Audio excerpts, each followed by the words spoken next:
And we're back here for some standard battles. Decks provided by Luis Scott Vargas, who has provided them by someone else. And I wonder if this one's actually brewed up by Patrick Chapin, and I took the liberty of adding 2 Agadeem's Awakening over 2 Swamp. I did the thing. I just cut two lands for 2 flip cards. Boom, I did there the it exact is. thing. Well, we'll put this bastard over here. All right.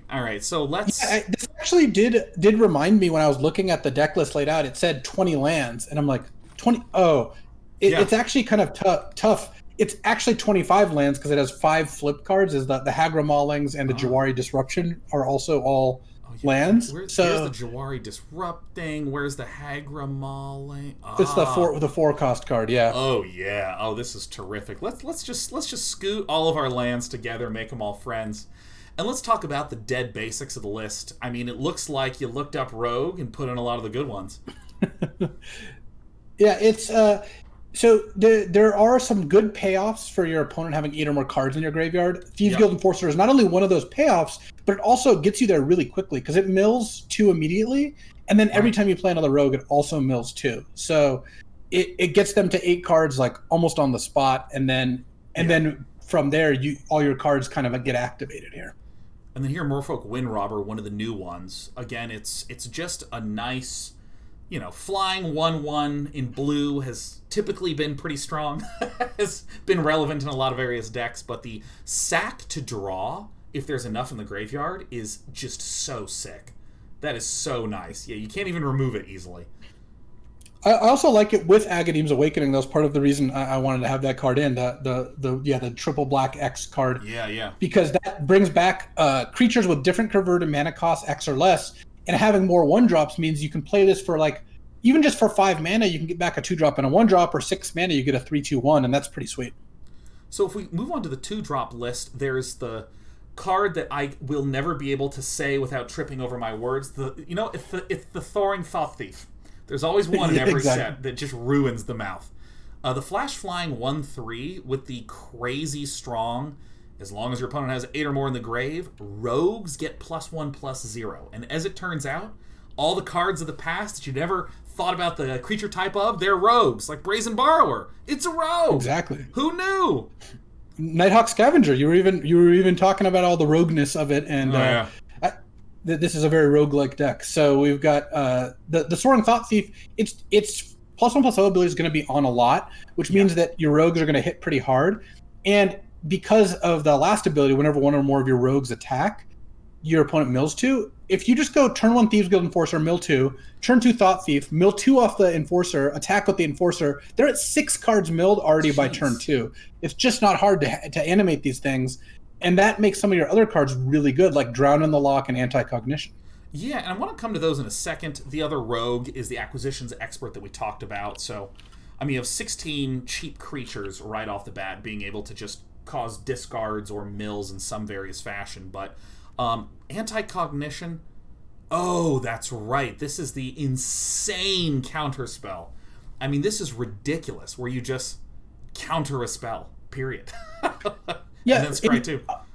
On turns 2 through 4, making them pay an additional 2 does what you want. It counters their spell.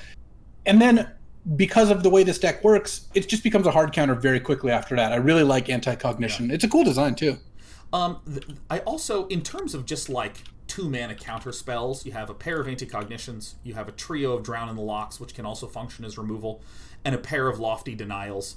I hear when people are, trying to get better at deck construction, it's really hard to understand why 2 of this and 3 of this. And I wonder if you can talk a little bit about the balance of why 2 and 2 and 3 in your eyes, as opposed to, say, 4 Lofty Denials, or, it's really easy to think, oh, I'm milling a lot. 4 Drown in the Lochs is the right way to play.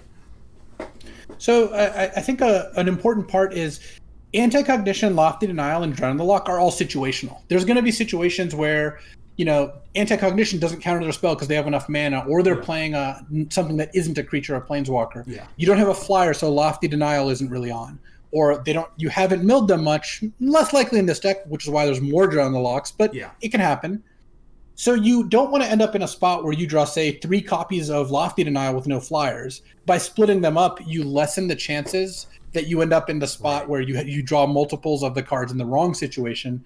And then the other thing to remember with the decks that we're going to be playing today, it's good to try different cards because you don't know everything right now. You don't know what the format looks like. Splitting up these cards, maybe after 3 matches, we're like, you know what, Anticognition sucks, so we should play more Lofty Denials, or vice versa. We don't know.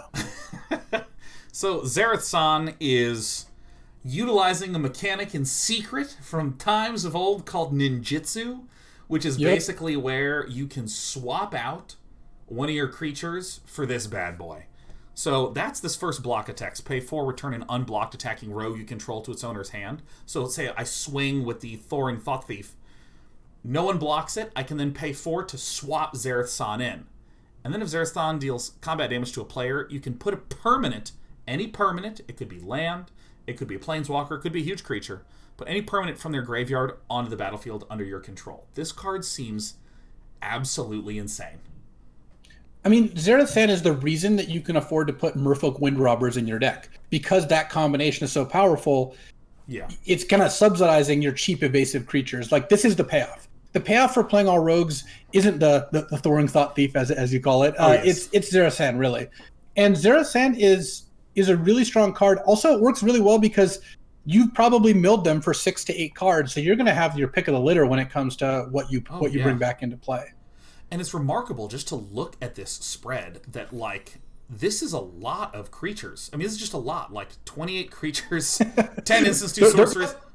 This is more creatures than I had in my Collected Company deck. Yeah, I mean... This... As we found out. Yeah, and I mean, like, the fact that you have another... Like, this is the 8th counterspell, in addition to the initial 7, that can just be the flexible land. You have the flexible removal, destroy target creature, and then you have this just interesting bring everything back. I mean, let's go. Let us fight. Oh yeah, let's do it. Oh yes. Let's see.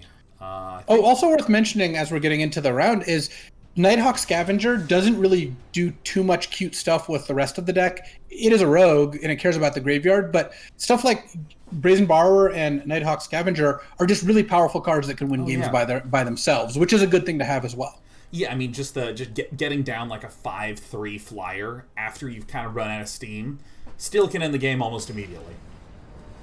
Wait. Okay. All right. Oh, we get the great background art. You know, this is one of the best parts about any time a new set drops on MTGA. There's just, like, updated art everywhere. Okay. Oh, yeah, I'm into that. All right. So here... Ooh, this is a nice start. Yeah, this hand has some goods happening here. Obviously, we have Thieves Guild Enforcer, but I'm going to keep this. But right away, you know, if I have, say, a Temple of Mystery, I know for a fact I'm going to be playing that on turn 1 with no turn 1 play. But with this Clearwater Pathway or Murkwater Pathway or a Swamp, how do you think you should do your opening orderings? In general, like in this hand is a great example, you should try to hold off on making the pathway decision as long as possible. Because with this opening hand, you're almost assuredly going to play this as Clearwater Pathway, the blue side. Yeah. But it's good to defer that decision as long as possible. Imagine if you just drew an island, you might actually want to play it as the black side because you have all black cards in your hand. So it's good to wait on them. All right. Okay. Oh, a Mire Triton? No problem. You know what? Doing things in response is my addiction in Magic, right? Oh, I love it. Yeah. You maximize auto pass value. There's just no way you don't. Dude, are you kidding me? I'm a streamer. If I can just do it in response and then look away, no big deal. Oh, God. Kroxa is going to be real good in this set. Okay. Yeah, you both you and your opponent are milling your opponent, so we'll see how this goes. Yeah, this could potentially... You know, Kroxa on turn 4 is known to be really, really difficult to beat. Now, do you think I should just offer the trade here with this Thieves Guild Enforcer? Should I be going for the sort of longer term value? I think what you want to do here is you're gonna want to I think it's fine to trade. I don't mind that, but you're gonna want to play the Thought-Thief first, because you could Acquisitions Expert, but they have 3 cards. You would only be able to hit them for 1. Here you get to use the Thieves Guild Enforcer, and then trade off. I think is worth it. Get an additional mill there. Ooh, Look, they're going to have enough cards to bring back Kroxa that we've kind of already gotten past that point. Now it builds up so fast. Yeah, but now you're drawing the Loch, for example, is on. So you've got the option next turn to probably keep up Drown the Loch to counter Kroxa there. This is so on. Oh my god, yes. Oh, and I have the Jwari ruins. Okay, well. Ooh, that's actually really nice, because Jwari, you'd much rather use Jwari Disruption on Kroxa than your Drown the Loch. So, I like just playing a land, hitting for 2, and then just passing. I can't believe we're still milling. Like, I actually don't think it's 0% that if both you and your opponent are hellbent on milling each other or milling themselves, you could actually deck them. Dude, they've milled themselves for 8 so far. This is the way I want to do it. This is perfect. All right, well, are we about to Jwari them? One time? Yeah, and if they don't tap out for Kroxa, you can just play a Thieves Guild Enforcer end of turn, and that's fine too. Oh yeah. Oh yeah. Dude, my dog is so upset in this game. Like, I'm not piping my audio to you, but this dog is devastated watching me pilot this deck. It's quite hard for the dog. All right. All right, son, Mary. All right, well. I will crack for a black. Yeah, I like it. All right, and... Well... I was trying to click back into my window, and I just hit the swamp. Or I hit the island, so no big deal. The important thing is that everyone knows what my intent was in advance. Well, you have another Fabled Passage, so it's going to work out just fine. It's gonna look like I was intentional all along. If I had said nothing, I would have looked smarter.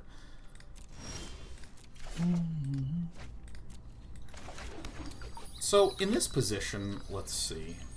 I mean, obviously, I have the ability to swing in the skies. I have another flyer.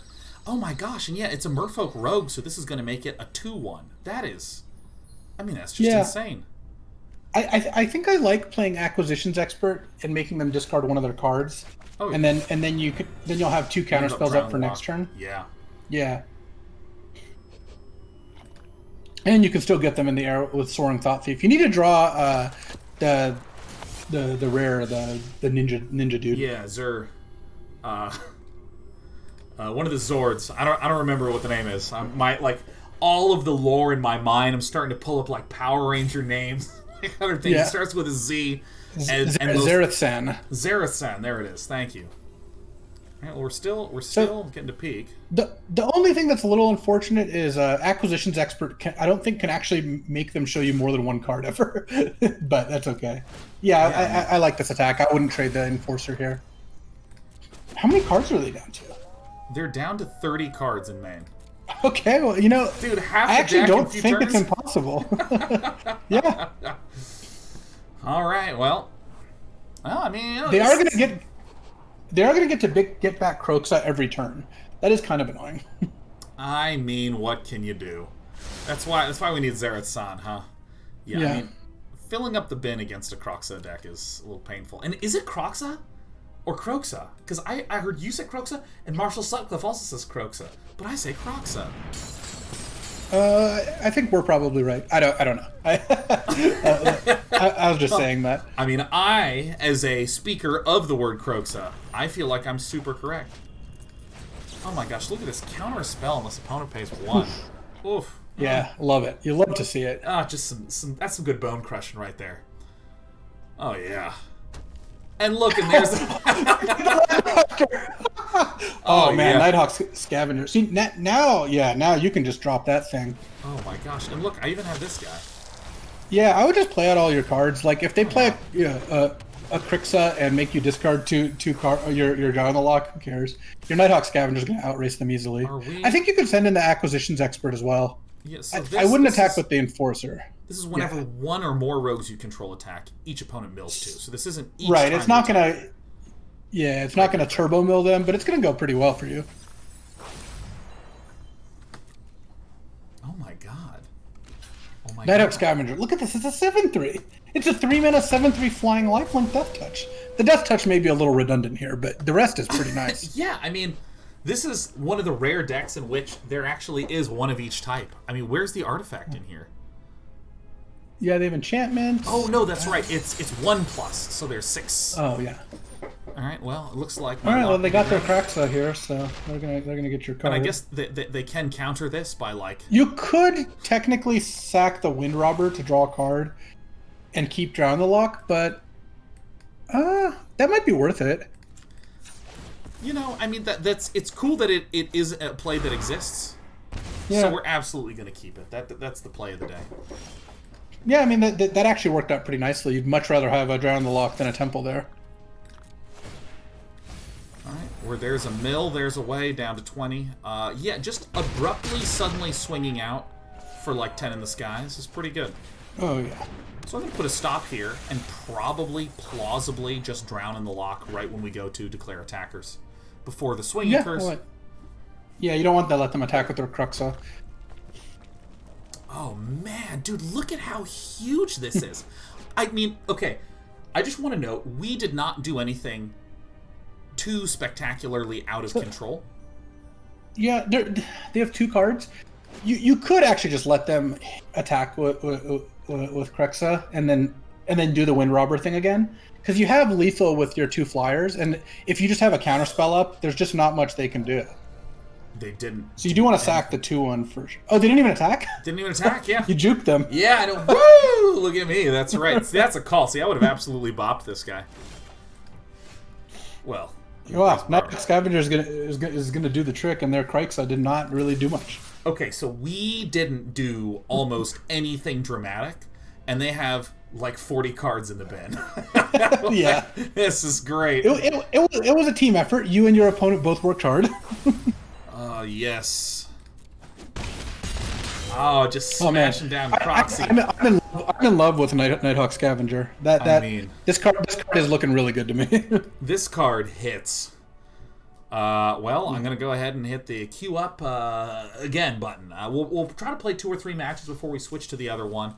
And then we're also hoping today to get a draft in, where LSV is going to give some draft instructoring. And afterwards, we're actually going to host LSV's channel, where LSV is going to be just drafting all on his own. Because I'm leaving at that point. I'm out. You cannot make me stay. Hand looks good. Yeah, this looks fine. We can counter on not 2. having a one drop is unfortunate, but you know what? The Thought-Thief actually looked pretty impressive, so I like this hand. Yeah, man, the Soaring Thought-Thief. Oh yes, indeed. Now I want to know. Whoa! Look at this background. I have not seen this one. Yeah. Do you remember the legendary 017 crab? Yes.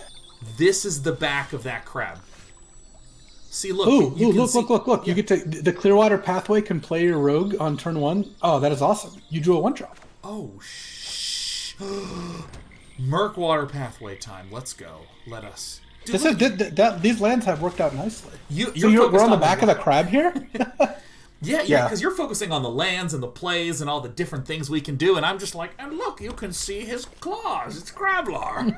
Like, oh yeah. I do like that. Living on the back of a crab seems like a stressful thing to do. Uh-oh. Well, okay. Obviously going to do this in response. And I feel like we... All right, well, I know that we should play an island here.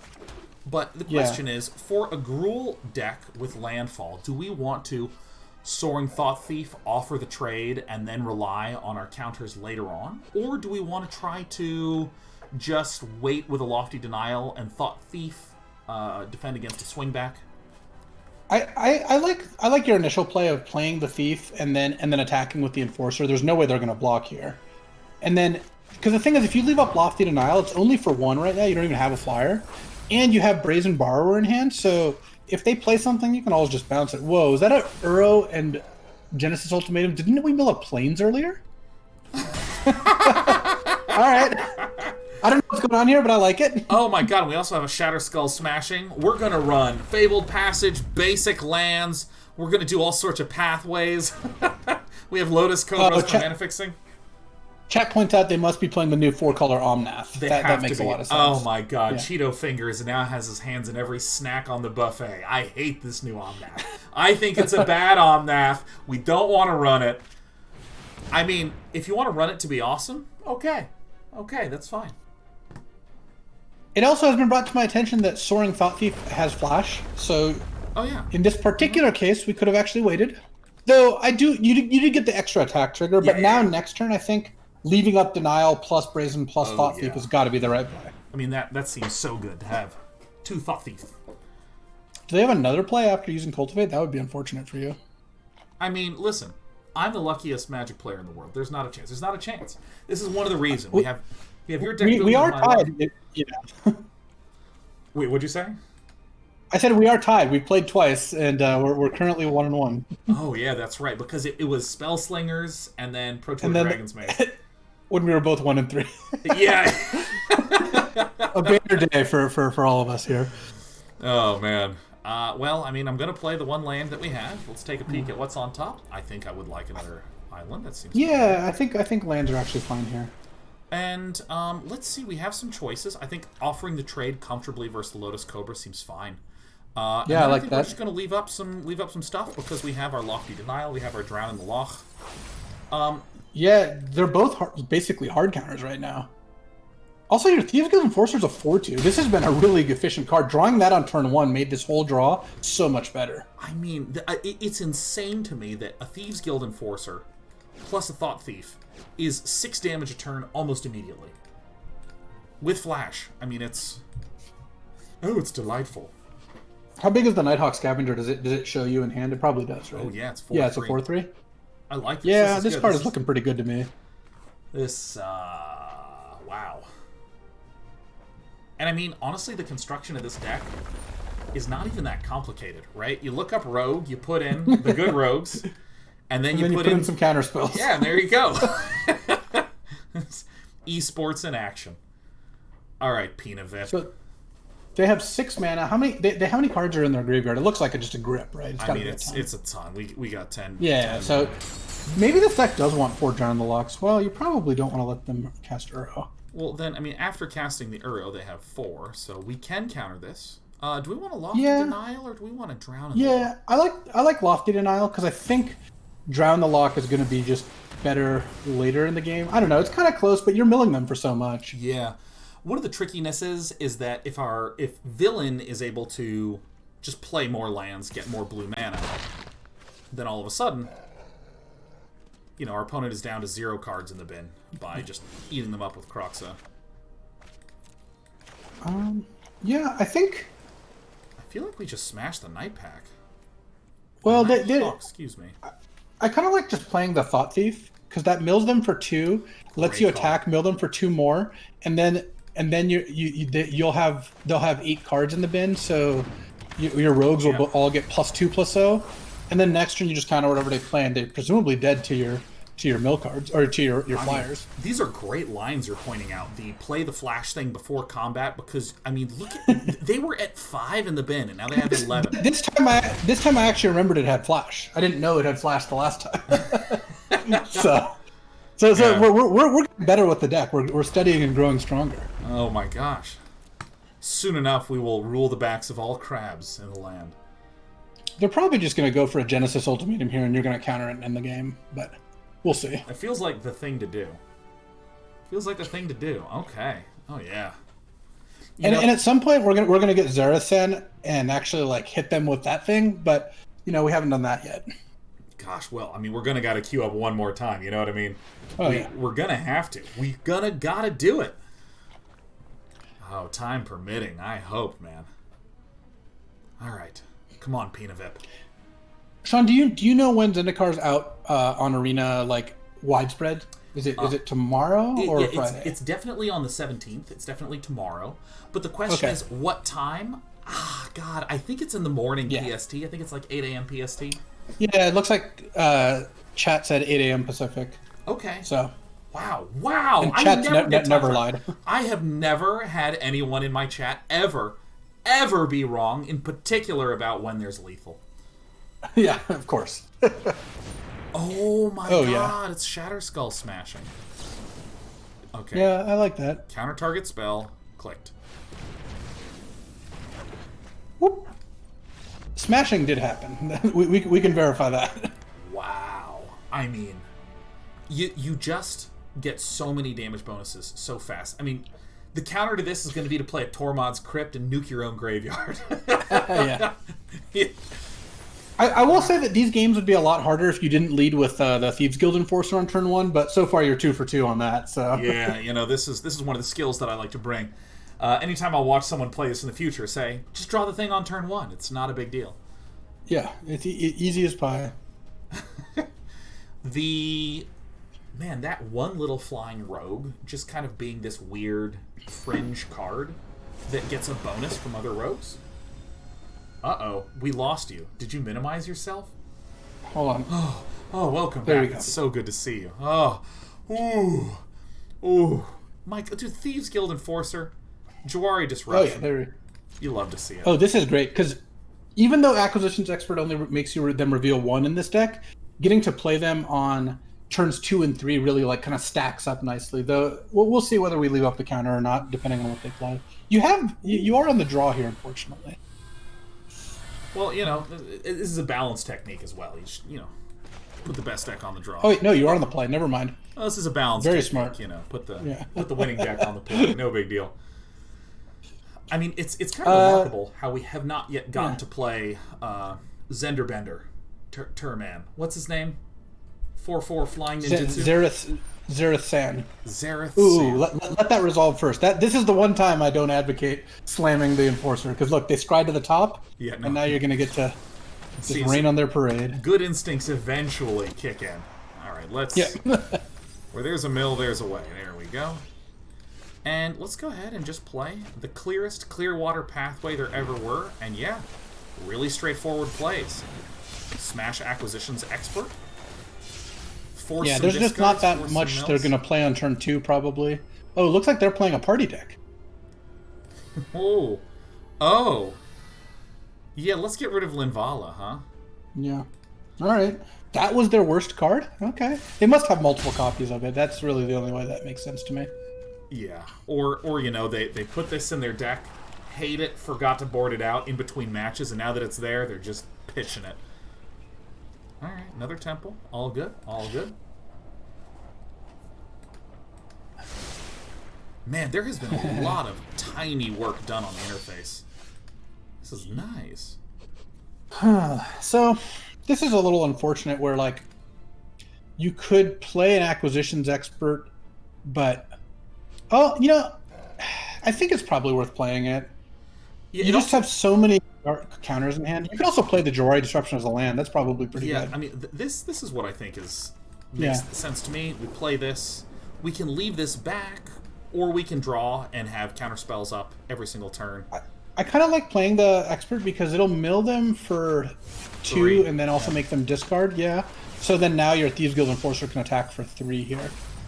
Yeah, because this is kind of... And they stride to the top, too, so... Oh, yeah. Oh, get out of here. Basically, they're going to have a 1-turn window to resolve something, and you just have to hope it's not, something game-breaking, because then you'll have counterspells up past that. Yeah. And... So I guess your lofty denials are not that lofty right now. Yeah, these are flimsy denials. Hey! The absolute collar of the mauler. Okay, so... Well, I sure wish I'd had that Anticognition up. So right now, Drown in the Lochs will help us do removal. Probably just chilling and passing for now, I think. I mean, we can swing with the Thieves. Yeah, I like sending with the Enforcer. I think that's good. But this is a really interesting, I think, moment in just the feel of this deck. Is this a deck where I actually do want to speed the clock up and try to end it faster and faster and faster? Or does it function more like that mono-blue tempo from, that Autumn Burchett won the Mythic Championship with? Is it one of those decks where you just try to carefully deny along the way? That one you probably want to counter. Yeah. But you can get to scry also. Well, it's a good day to scry, so let's go ahead and get that one out.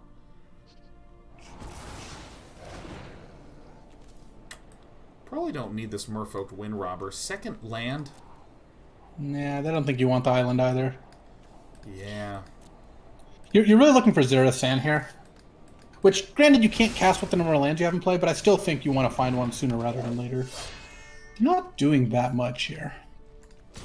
What does this do? If you have a full party, you do stuff. Otherwise, you can sack to give it indestructible. Alright, well. Ooh, that was not bad. So now we swing with the team here. Because we can always flash in the Soaring Thought-Thief. Yeah. I like that. Oh, yeah. Because they might double block one of your acquisitions experts, and then you can flash in the Thought Thief. I think that's going to be pretty good. Oh, they just single block both?